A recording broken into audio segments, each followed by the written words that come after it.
do some invites, as always. Got a lot to say. I've been trying to contemplate if I was going to say it or not. Thought we were going to get to this when we were on the show today, but just wanted to kind of get to it because we didn't touch bases in the way that I thought we would on the show. So just do some invites, and I'm going to get this thing started. I got a message for the Atlanta PD, for those that chose to walk out, if you will.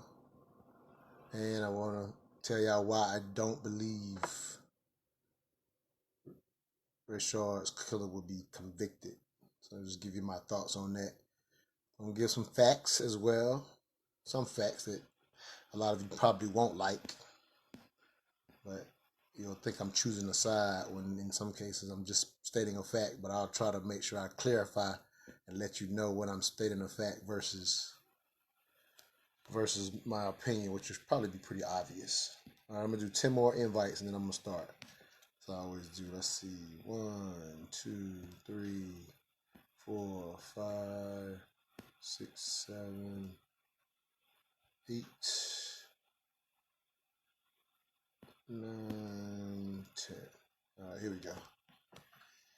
All right, y'all, what's up?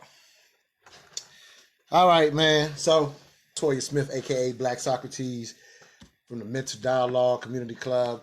And if you know, our motto is all I ask is that you think. And the way we try to get to that is offer different perspectives. We are a platform that welcomes perspectives. Highly recommend that y'all check out the show we did today.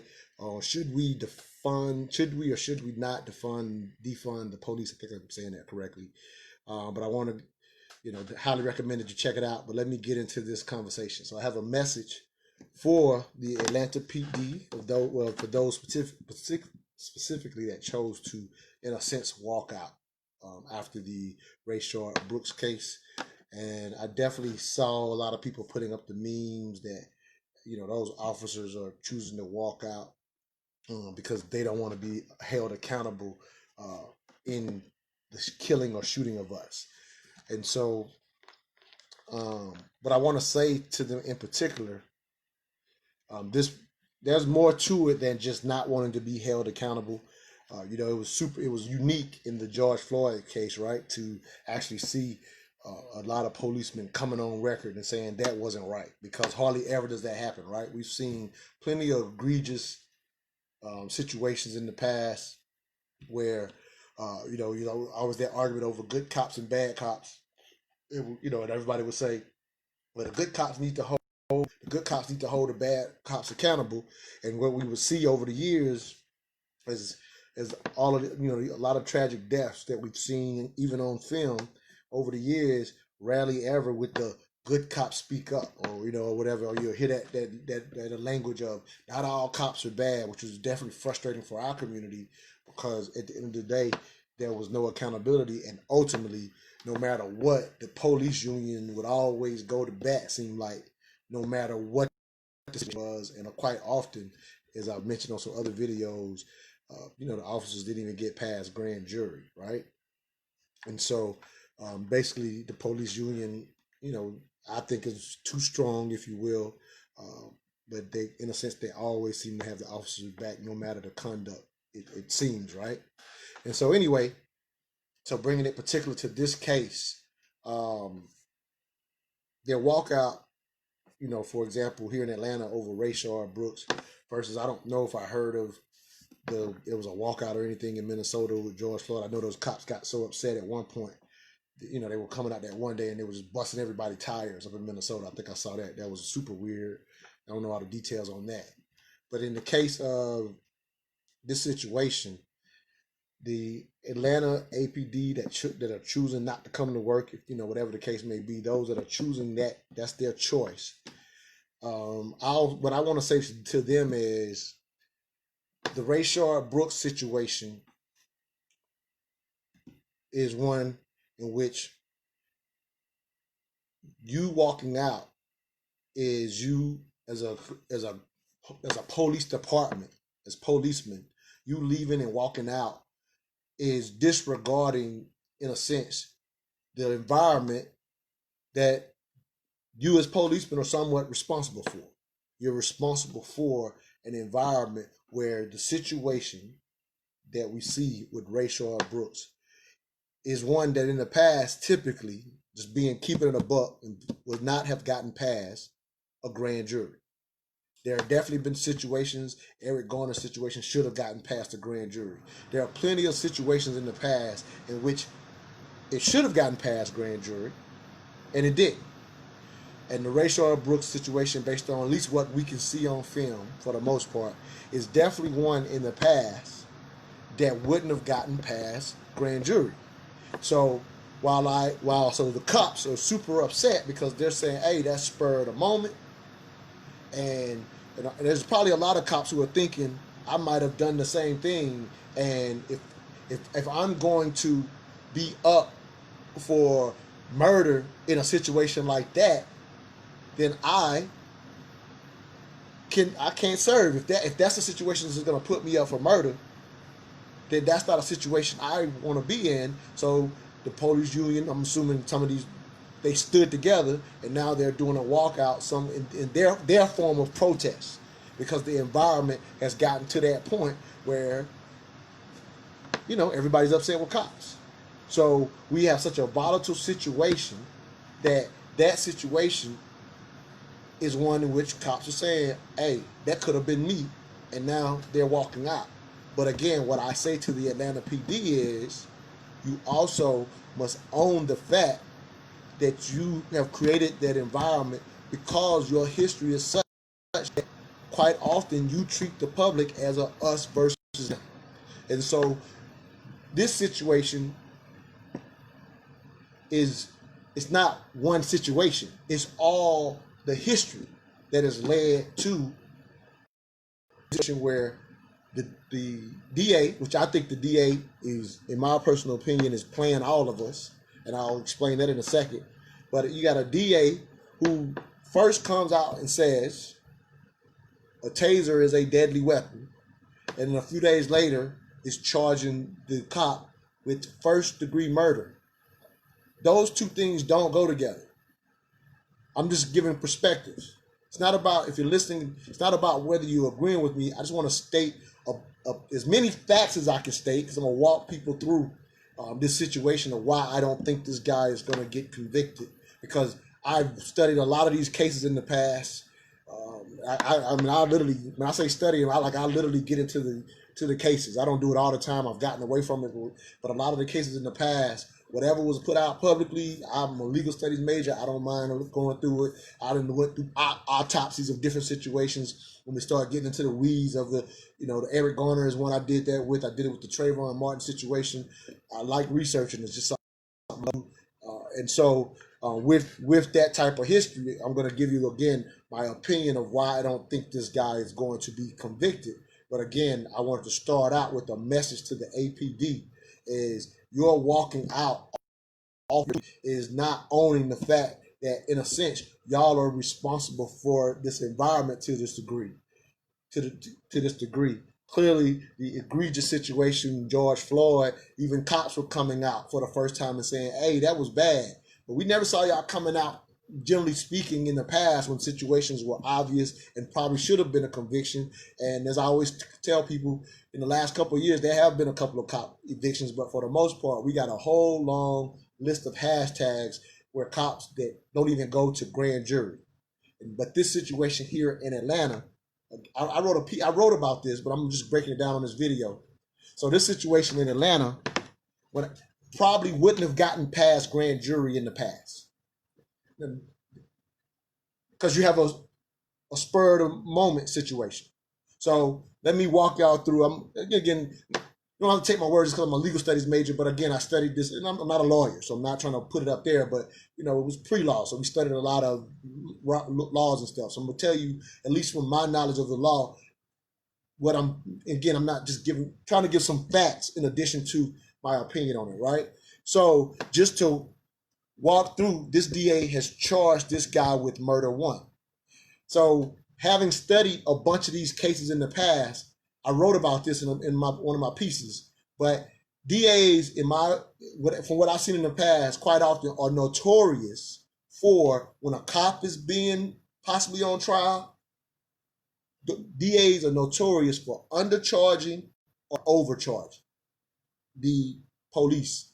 And the undercharging versus if a civilian had done that, it might have been this degree. But for cops, what they quite often do, at least what I've seen in the cases I've studied, they undercharge or they overcharge. So, or overcharge the cops. So let me tell you how both plays work, and again, then I'll come to explain why I don't think this cop is going to get convicted. So on the undercharge, the most egregious one I ever studied or saw was the Rakia Boy. Rakia Boy is a name we all should know because it's one of the most egregious cop killings that I've ever studied. That we already the sisters are always talking about. We don't highlight their names anyway, but she should be to the front, top of the line. Without going too far in her story, I'll just give the very simplest version of it. An off-duty cop is riding by a group of blacks walking down the street. I think they were coming from a club or the movies or whatever. They're walking down the street. The cop says he thinks he sees a gun. He's off duty, and he shoots into the crowd. Ends up the guy he was shooting at hits him, doesn't kill him, but his second shot, I think it was the second shot, hits Rakia Boyd in the back of the head and kills him. He says he thinks he saw a gun. It was a phone. How this guy's walking the streets right now. Here's how he's walking the streets. The guy over the DA overcharged the officer because DAs like to be in the favor of the police. They're convicting people, so they like to stay in the favor of their local police, if you will, in a sense, because they're the ones responsible for convicting people. So they overcharged or whatever because it couldn't have. Him shooting in the crowd randomly wasn't a premeditated murder. Murder of Rakia Boyd. He's aiming at the guy that he thinks has a gun. This is the silliest situation ever for a cop to literally just shoot into a crowd because he thinks he sees somebody with a gun. Dumbest situation ever. But by charging murder one, they couldn't get the premeditated. Like the jury couldn't find it. They would have. I should say couldn't. The jury did not. How about that? Let me be factual as I can be. Did not find him guilty of premeditated murder. And if you're randomly shooting in a sense, so the dude walked scot-free. Crazy. I'm sorry. Oh, I told it backwards. I'm sorry, y'all. They undercharged him. It should have been. I'm sorry. I got it backwards. I'm sorry for that. I got it backwards. It should have been premeditated. They undercharged him for accidental. Like how they was like, how is it accidental if he intentionally shoots into the crowd? I'm sorry, I said it backwards. So the judge was actually, when the dude got off for the accidental shooting, because it wasn't an accidental, like by the letter of the law, it couldn't. Matter of fact, it wasn't even a jury; it was a judge trial. I'm sorry. It's so long since I studied it, and I want to make sure I get this right because I want to walk y'all back through the Rayshard Brooks killing. So y'all got to forgive me for messing it up. I actually got it backwards. They undercharged the cop in the Rakia Boyd situation, and based on the letter of the law, the judge was like, this wasn't accidental, and based on the letter of the law, I can't convict him of this, and he actually reprimanded the DA for undercharging the cop because he was like, yeah, if you choose to shoot into a crowd, because what it reminded me of was shooting into the crowd made me think of that random shooter out in Vegas. So I did mess that up. They undercharged. So the overcharge does the same thing. The overcharge in this situation with Rayshard Brooks is it went from him announcing this being a taser being a deadly weapon, and it is considered that in Georgia, basically kind of already coming, basically letting you know he might not charge. And a few days later, he comes with a murder one charge, where this same DA in Atlanta is up for election. So right now, with the environment, it is quite favorable for a DA to now say, hey, we're going to charge this guy with felony one, murder. So because of the times and because of the environment, in my opinion, again, I think the DA's playing us. I think the DA is literally overcharging the cop because how are you going to get premeditated one out of a tussle and immediate shots how do you get a premeditated one out of that? And so by overcharging, I don't think this guy's going to be convicted of it. Because let me make you understand. Again, I'm sorry for messing up the Rikia Boy situation. I want to tell you both sides of it, but hopefully I cleared it up as we continue to talk. But let me explain premeditated murder one. I'm not married, but let's say I walk in on my wife and catch her having sex, right? And I'm carrying or whatever. If I walk in and I catch her, and in the moment I go to shooting because I see them having sex, and I shoot, one of them or her, both of them, whatever the case. There's a possibility my lawyer, obviously if I get a lawyer in a situation, there's a possibility my lawyer can help me beat murder one. I'll get convicted of some shit, but it probably will not be murder one, because if I walk in, I got an opportunity to claim spur of the moment rage. And that spur of the moment, I probably will get a murder two charge, not a murder one charge. Same scenario, I walk in on my wife having sex, and I get mad and get upset, and I rage, and I go out to the car, get my gun, and walk right back in and shoot him. Murder one. Still the same rage. Still the same rage. But the cool off period is when I get outside the car, they say you have a chance to have a cool off period. And so once you have the cool off period and you go to shooting after the cool off period, it becomes murder one. So almost the same scenario. Walk in on my wife having sex with someone. I got a gun on me. I shoot immediately. I probably will get murder two. I walk in on my wife.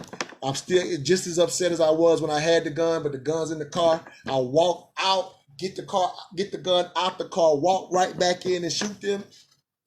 Murder one. It's that simple. That small period of time, based on me again being in legal studies and understanding the slight, it's a cooling off period is what gets you into the murder one period. Did you have a second to think about what you were doing that gets you into the murder one category? And so that scenario, again, why I don't believe that this cop is going to be convicted.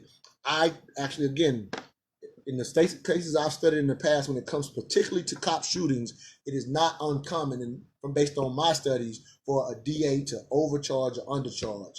And right now, because of the political environment and the fact that this DA is up for election, I absolutely believe the overcharge plays in his favor politically, because by the time this thing actually goes to trial, the election that he's running in currently probably will be over, and him upping this after saying this was a deadly weapon, because if he considers it a deadly weapon, when I said in the very beginning of this video, it probably wouldn't have even went to grand jury. If a taser was considered a deadly weapon according to the laws in Georgia, then unfortunately, when Rayshard pointed that at the officer, that's typically enough for them to say, oh, it was reasonable for the officer to think that he was in danger, and it won't even get past the grand jury, because it's a different situation for them versus us, because they are legally allowed to use force.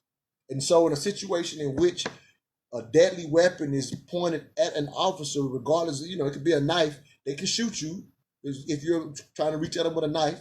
And I'm just saying, so in the past, the officer usually doesn't even get past grand jury. And so we're talking about a DA who literally said this was a deadly weapon according to the law, and then a few days later charges murder one. I'm talking about the facts of it. It's not about whether you agree with me. I'm just talking about I've seen this play before, and this overcharge, because the overcharge, if you just understood spur of the moment, well, in that tussle, I think if you watch the video, it's immediate. It's immediate. So him going after and shooting a guy who just pointed, whether you agree with that a taser ain't a gun, let me get into that aspect as a policeman as well. I'm going to talk about that. They're probably not going to like what I'm going to say, but this is how it typically plays out for policemen. Again, getting into the legal and what's expected of police officers. So for the most part, the way force works legally for policemen, and I'm not going to be able to say the law word for word, but I can explain it. So the way force works for policemen is the reasonable amount of force required to make an arrest. I'm saying it as close as I think it is legally. That's kind of how it's written for officers to use force, using the reasonable amount of force to make an arrest. So for the most part, if I comply, don't do anything, then the cops shouldn't jerk me around or beat me up or hit me if I'm not offering any resistance whatsoever. If I offer a little bit of resistance, then they're able to legally offer a little more resistance than what I'm offering. Like that's so a reasonable amount of force to enact an arrest. That's how it is set up for policemen.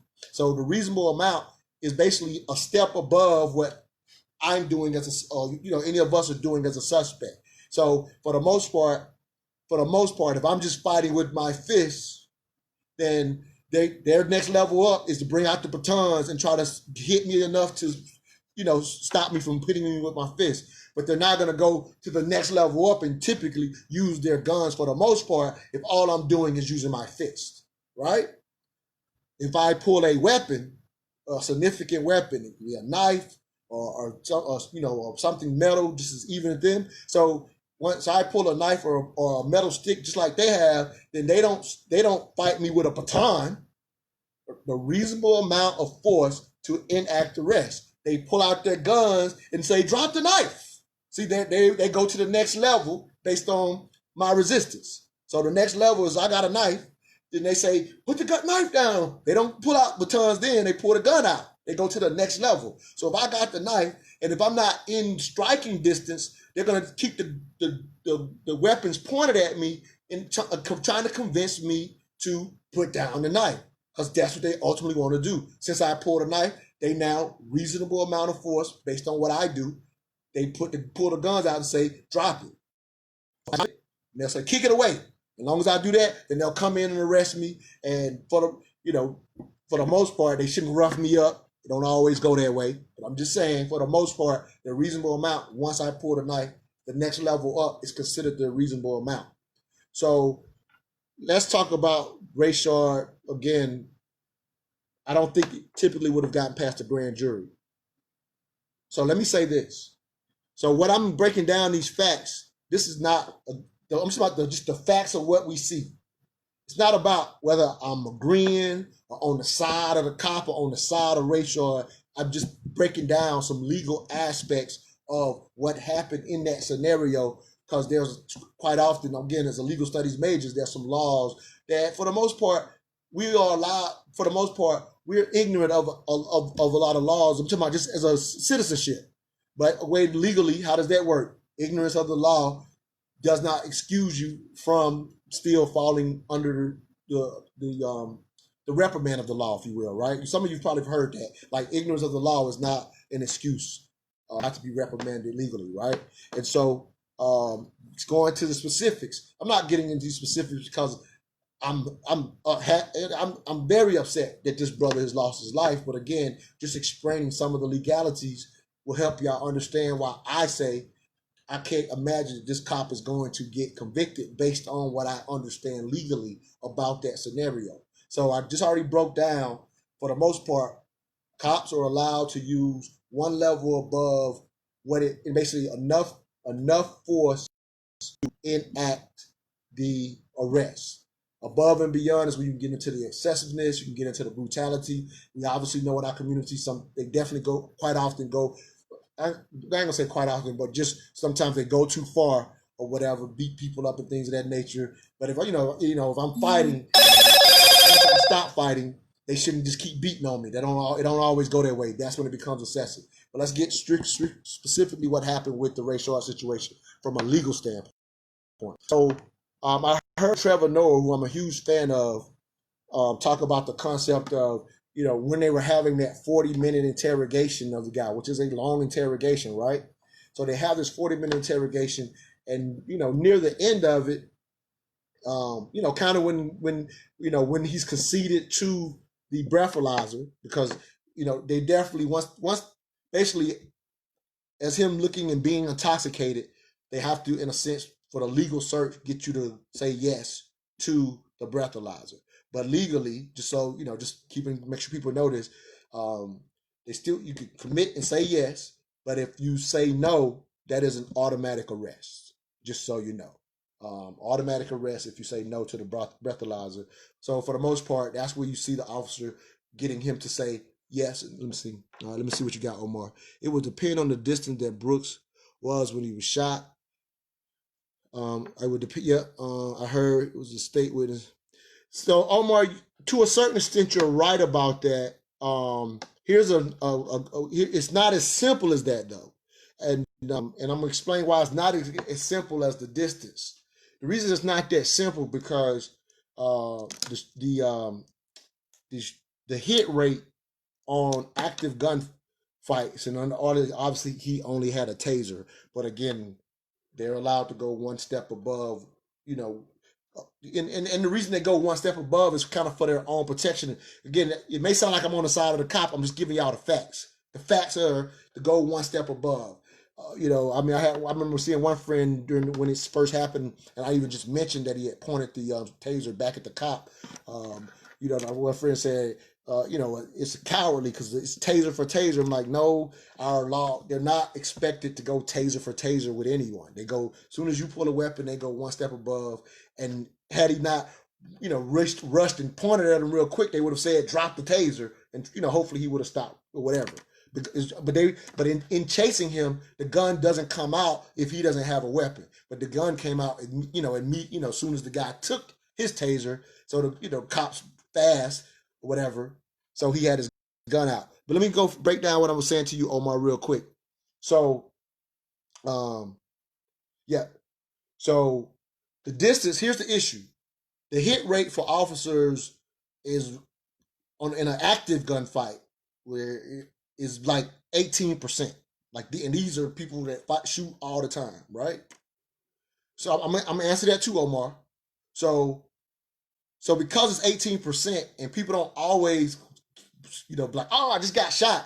So when the guy pulls it and he goes to shooting, and you're also keep in mind, now that he's pointed a deadly weapon at the officer, running with the weapon is still the same. Let's make it a gun real quick, right? Let's say he runs off with the gun. Then people would say, okay, he still kept shooting. But he had already been aggressive with the taser. And so in shooting, their reality is an 18% hit rate. So when they're shooting for mass, shooting to kill. That's how they're trained. So shooting, and the guy's still running. You're in the moment. There is no cooling off moment just because he's running away. He just shouted at you and you just kept shooting. I'm just keeping it real. Where's the cooling off moment? It's not. So the distance could be, they're able to use forensics to figure out exactly which bullet hit him and how far it was, but the distance doesn't make it, oh, he was this far away, the cop should have stopped shooting. The cop doesn't know when he shot him. Like, that's a reality. Like, even if you think about, if you've ever been to the gun range and you just move the target so far away, the reason you have to pull the target in is so you can see if you hitting what you think you hitting. Like, it literally, that's how bullets can enter people's bodies too. You don't all, you know what I mean? Because again, these are the numbers. If people that know, I'm a stats guy. So it's about 18% is the hit rate. So once they start letting go, they keep letting go at mass because they don't know when they've hit the suspect. And so, the distance may be because he was running away. Now let me get back to the laser deployed twice. So again, in the spur of the moment, if you pull a taser, remember, he took it out because he took it from the cop. The cop was just doing the arrest. So in the spur of the moment, you can't count your bullets, somebody else's bullets, and you can't count or know when it's like finding it after the fact says, hey, the taser was deployed twice. This is not me being on the cop's side. This is me speaking facts. So we can say after the fact, oh, the taser was deployed twice, so he shouldn't have shot him. In the spur of the moment, you don't know, because again, our law enforcement, right or wrong, are not expected to have a they don't even just have a fist fight with you if they can help it. That's why they pull out the baton. If you pull out a knife, they carry knives too. They don't have a knife fight with you. And if you pull out a taser, they don't have a taser fight with you. They go one step above. And like I said, so this is, again, I'm just giving you why this guy is, it's not about what I want. I'm telling you the facts of how these things work legally, as far as why this guy's not going to be convicted.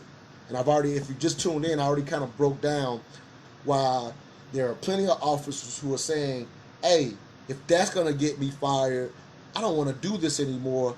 It sounds like I'm on their side, but I told you in the very beginning, and I explained to APD, they must admit, like a lot of police departments around the country must admit that they've been in us versus them mode, that they've created this environment to where it got so volatile coming off of a George Floyd situation that now you see a DA going from saying, hey, going publicly, he's kind of starting to run the interference, going public and says, hey, a taser's a deadly weapon. So we already saw what was coming. It was going to be the typical administrative leave because of a shooting, and let's wait for the grand jury. That's what that setup was. But because of the environment, a few days later, the DA, again, I think he's playing us as the public because he's up for election, goes from a deadly weapon to, hey, we're going to charge him murder one. If you're just now tuning in, I broke down murder one is an overcharge. Just like they was pulling the okie doke in the George Floyd situation when they tried to charge that guy third degree murder. Again, I studied a bunch of these cases. It's very common for the DA, who's usually linked up and on the police side because they're the ones convicting the criminals that, that these police pull in and get their arrest and their convictions. So the DA is usually in favor of the police in most cases, right? And so I already broke down earlier why often in police cases specifically, they undercharge or overcharge. If you go back and watch that part of the video, I messed it up at first, but I cleared it up. And this is one of those classic overcharges where you're not going to be able to get premeditated intent in a spur of the moment situation. So by overcharging, this guy walks scot-free and collects his pension. That's the reality. That's the reality. But I'm not, but so it's more to it than in this situation, this one particular situation. But like all of this, at the time we're in now, it's not about the one situation. For our community, like we understand that it's not, the George Floyd situation is not about just George Floyd. It's a whole history to this thing. And so these cops who are now trying to, in a sense, treat it like that one situation is what make them walk out. So in that situation where more likely a cop wouldn't have even got past grand jury, they're using it to walk out. But them not being accountable for the fact that they've had a whole history where, for example, Anthony Hill is the guy a couple years back that literally gets murdered while running at a cop naked. What the hell is all of your training for?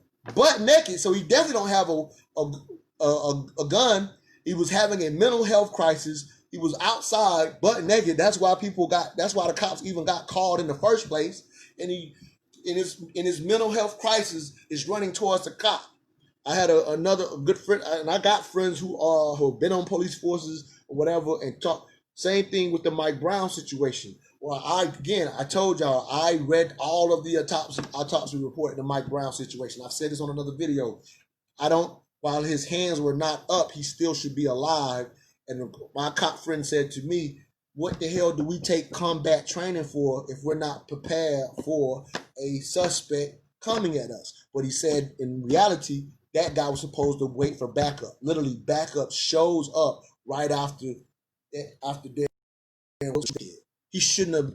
He was in pursuit. You should wait for backup, and they apprehend him. That's their procedures. He went outside of procedures, and that's why Mike Brown's dead. Whether he ran at the cop or not, you can believe it was hands up or not. You don't have to take my word again. The autopsy report for me says his hands were not up. Says he was running at the cop, but he shouldn't have been engaged. And why would you engage a guy who you said in the car made you fearful? You absolutely should wait for backup. you pursue, but wait for backup to actual apprehend. No, you're upset about what happened. He got the best of you in the car, and you shot this dude as soon as he was aggressive. That's what actually happened, and you get off scot-free. Bullshit in my eyes. So I stand by that. Again, hands not up. The kid should still be alive. So again, got into the details, got into the weeds. This situation right here is a spur of the moment. I've already explained how premeditated could be. Literally walking out the house and walking back in is premeditated.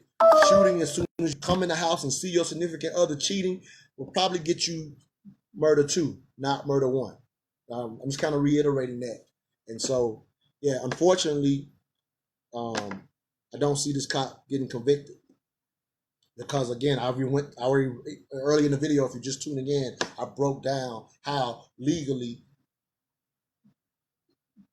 right or wrong, legally, a cop is allowed to use enough force to arrest you. And if you are resisting or you have a weapon, they go one step above you to arrest you. The goal is to arrest you, not kill you. We know that ain't always the case with our community. Let me get on to some stats about that, because here's another thing that I would like to point out, because I know a lot of people are not going to like what I said in reference to I expect this cop to be killed. It's not about what I want. It's based on the legalities of what I think I know from my legal studies background. And looking at a lot of these cases, I think this is a classic public defender overcharge to win him an election, unfortunately.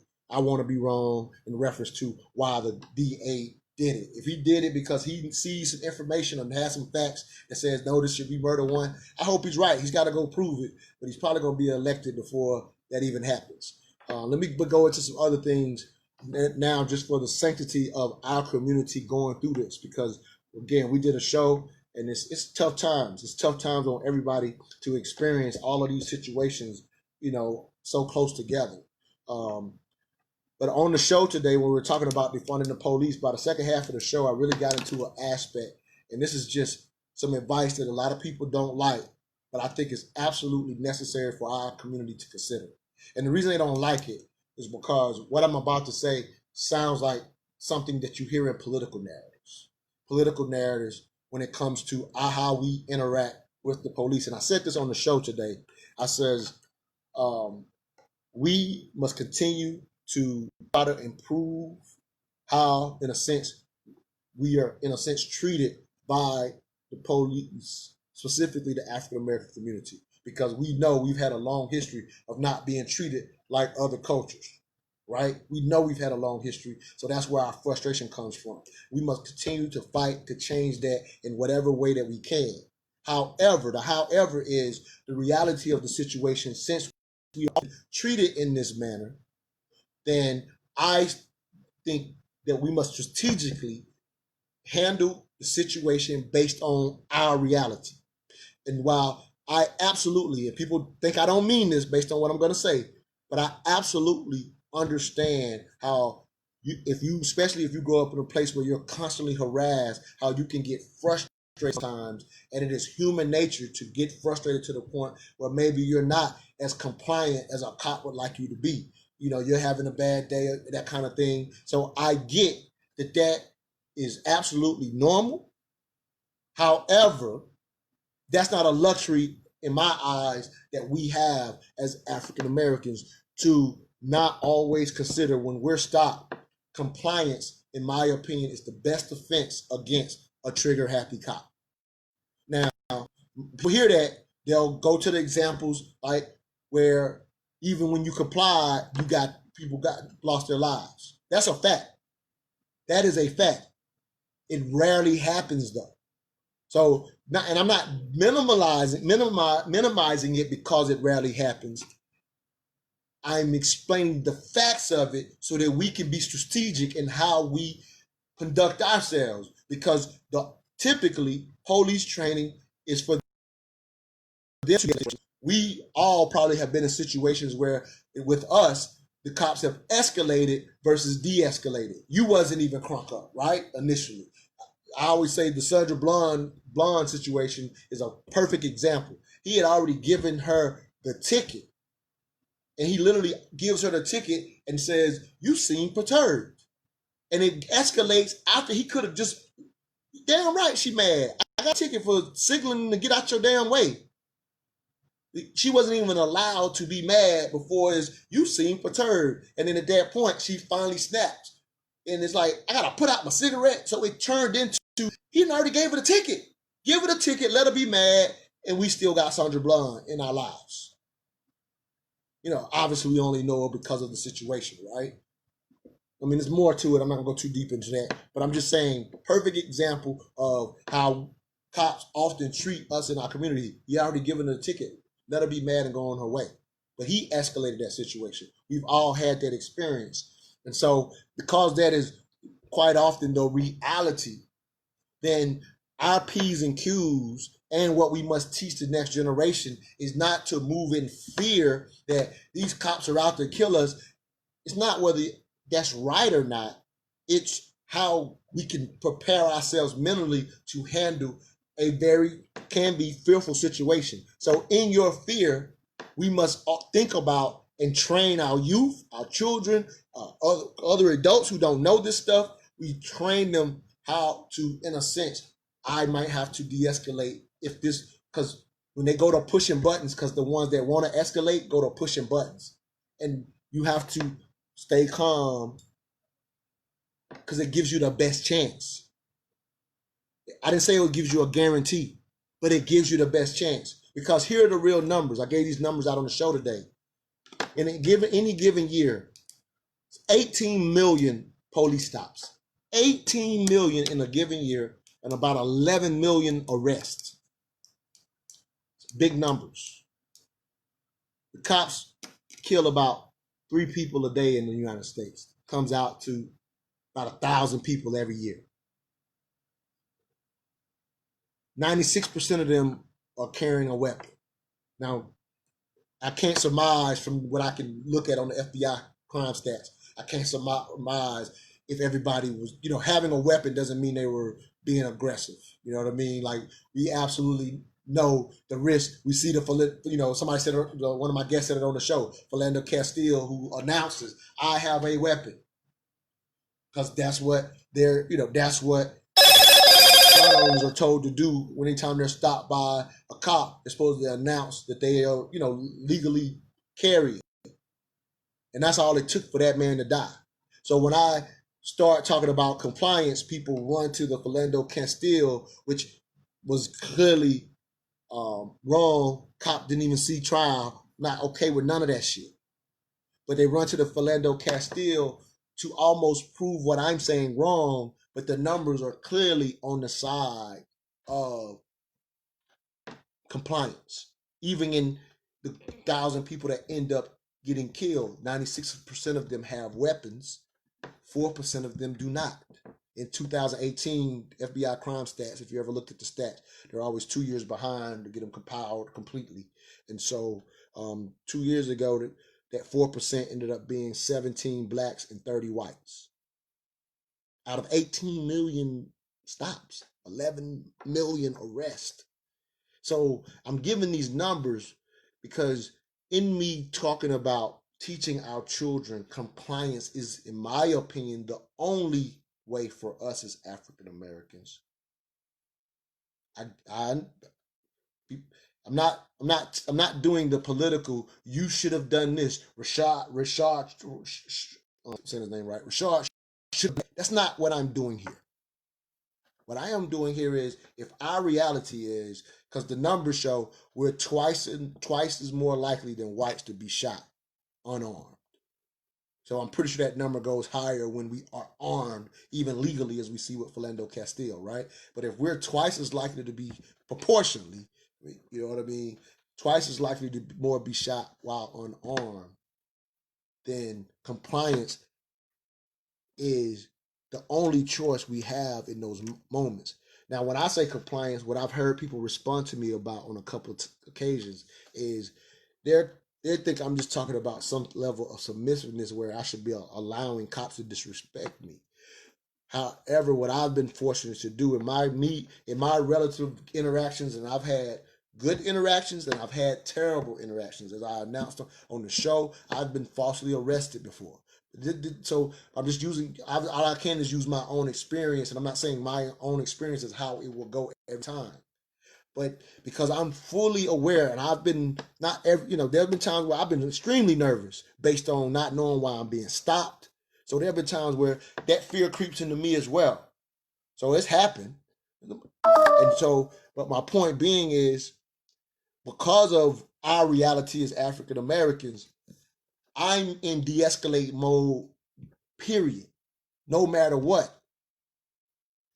De-escalate mode, no matter what the approach is. I've been surprised by some things that the cops have said. The time I got falsely arrested, it was a complete manipulation. Things that they're taught to do or whatever, and it got me extremely nervous. I mean, to give a little facts of my situation, I ended up he didn't had me doing a DUI walk or whatever, and I blew 000. But they didn't carry it. He didn't carry it in the car, so I got booked and taken downtown. As soon as I blew 000, his sergeants reaming him out and making him let me go. Long story on that. But again, the way they handled the situation made me super nervous because of how they asked the questions. They're manipulating, trying to trip you up or whatever. I wasn't tripping up on the answer. I just couldn't understand, why does he keep asking me this when I'm just giving him the facts? And it got me to the point where, like, hey, this is, why am I even out the car? I ain't never been asked to do this before. So being in that situation made me super nervous. So when I first started, the first little thing he asked me to do, testing for the, I definitely looked like I was messed up. And I just had to calm down. And so when I calmed down, I was like, oh, let me do it now. And so I do it perfect. And he was like, you still getting arrested. I'm like, I don't know why. And so I'm talking to him, having a conversation with him. And when his tone changed from the aspect of getting aggravated with my responses, and right before he put me in the car, I forgot that one little thing. They could do several things, but he had me with one foot up or something like that. I literally showed the guy that I could do before he puts me in the car. I said, let me show you one thing. So I was handcuffed and could do it. I just had to get out of the initial nervousness. He still put me in the car. I couldn't believe it. The same thing that he was saying that made him give me a second test. I had my hands out. I could do, and he still put me in the car. And I literally asked the cop before he realized he don't want to hear nothing else. I says, what happens? Because I'm thinking I was getting ready to get in the back of the car, which I couldn't wait to do, because I thought, let me show this dude I ain't been doing nothing, so I can get back in my car. I was literally 100 yards away from where I was going.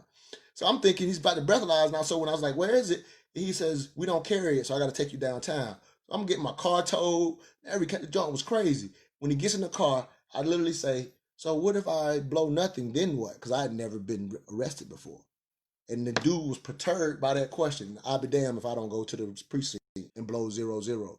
And he still was an asshole after that. Still was an asshole and gave me a bullshit ticket after that all got dismissed because it was a false arrest. It was completely a false arrest. That's just one example. I have a couple of examples way more terrible than even that false arrest with some cops with their little egos and stuff like that. But in the times that I've had the egos, I'm taught the same way regardless of how they're talking. It ain't no cowering type shit. It's just when they're going over the top, I'm not meeting them with that energy. That's the training that we have to get to. It's not about whether I understand when somebody and fed up. It's not that I don't understand that, but when it happens, the risk is too high. Me understanding why a drunk Rayshard snaps and does what he do, me understanding doesn't save his life.